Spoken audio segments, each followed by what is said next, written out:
Hey my lovely students, once again welcome back to my channel. How are you? I hope you all must be great and I hope you all must be practicing your grammar exercise thoroughly, aren't you? Because that is the most important thing while learning any grammar lesson. So students, as you all know that in the recent videos we have already covered transformation of different sentences. That's right. In today's video we will be learning transformation of imperative sentences, right? So without any delay, let's begin. So students, most of you must be knowing about imperative sentences. Yes? So what are imperative sentences? Imperative sentences are those sentences that express an order, request, advice, suggestion, command, etc. Right? You must have seen that these sentences starts with verb, right? So we will try to understand this concept, that how these sentences actually transforms, okay, with the help of few examples. So let's see this first example.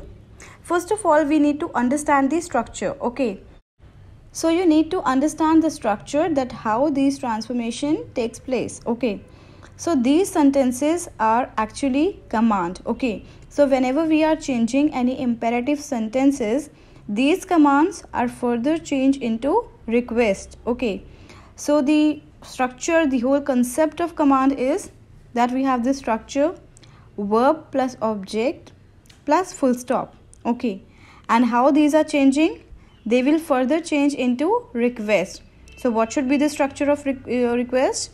It should be request word plus verb plus object plus full stop, okay. So now let's try to see how we can actually change them. Number one, come here, full stop. Now I have told you that most of the time these sentences starts with verb. So here what is my verb? Can you see? Come here. You are directly calling someone. You are giving command that come here. Now we have to change this into request. So what we have to add? Can you see? I have already encircled those. The way we have to change. So just to make it a polite request, we will add these request word in the beginning, right? Before our verb, we have to add these request word. So we can say please, or we can say kindly come here, full stop. This is how we can transform this command into a polite request. Earlier I said come here. It sounds quite rude, right? And if I have to change that into a polite request, please come here or kindly come here, full stop. Can you note the difference in the tone, right? It became quite polite, right? So this is how, or the another way is you can say, could you come here please? And question mark. You're asking that person that could you come here please for a moment? If you want to have some work, right? If you want to have some work from somebody, you will say, could you come here please? So this is how we can transform our command into a polite request. Are you understanding this? Let's see the another one. So let's see this second example. Bring me a glass of water, full stop. Let's see once again. Bring me a glass of water, full stop. Now here again my first word is starting from the verb, okay. At first position I'm having my verb. So can you see it sounds quite rude. It's like I'm giving a rude command to somebody. Just go and get me a glass, okay. Bring me a glass of water. So this is quite rude. So just to change this, just to transform this into a polite request, I need to change my sentence, right? Are you getting it? Why there is a need to change the sentence?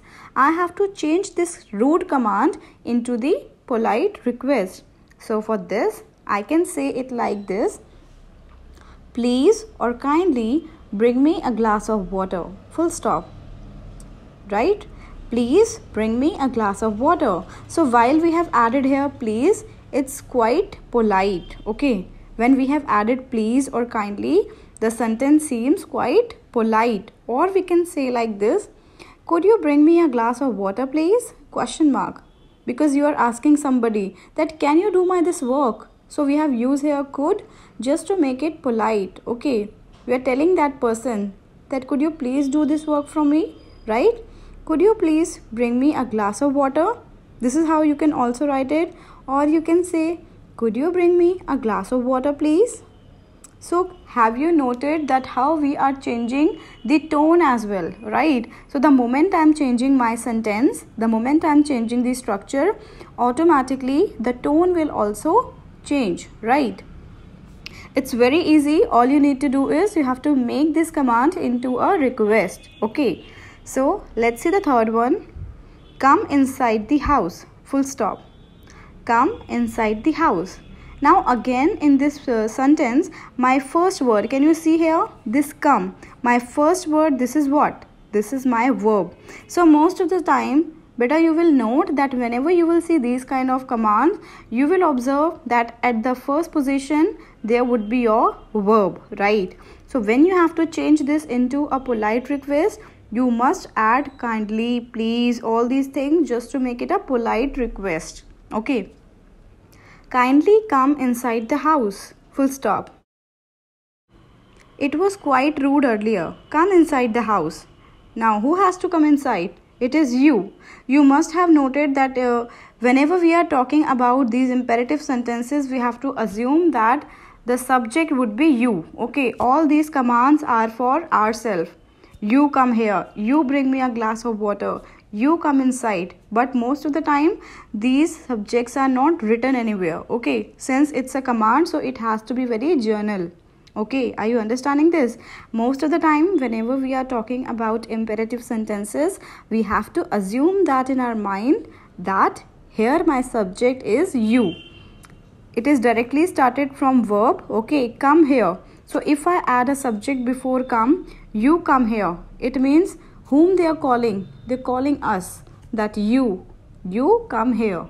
Okay, but in my sentence, I will not write it.